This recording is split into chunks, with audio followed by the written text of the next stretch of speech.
PBI-Gordon presents How to Use the Vexis Shaker Can. Vexis is a proprietary active ingredient from PBI-Gordon that offers rapid, season-long control of sedges and Kyllingas, as well as select broadleaf weeds. The granular formulation eliminates the need to mix products, reduces the potential for drift, and the shaker can makes spot applications simple.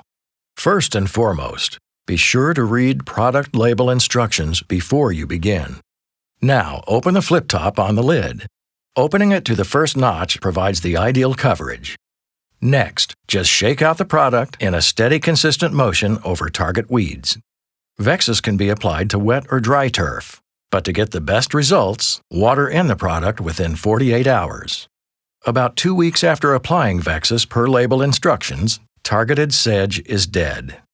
2 pounds of Vexis covers up to 500 square feet, providing fast, effective control of sedges, Kyllingas, and select broadleaf weeds. Vexis also controls cockscomb Kyllinga and green and false green Kyllinga, as well as listed broadleaf weeds, including buckhorn plantain, dollarweed, and Virginia buttonweed. Vexis is labeled for use on commercial and residential sites, as well as golf course tees, fairways, and roughs. And Vexis can be used on all cool and warm season turf species, including bent grass mowed at 1/2 inch, and improved varieties of St. Augustine grass. And that's all there is to it. Be sure to close the shaker can lid for storage. Thanks for watching.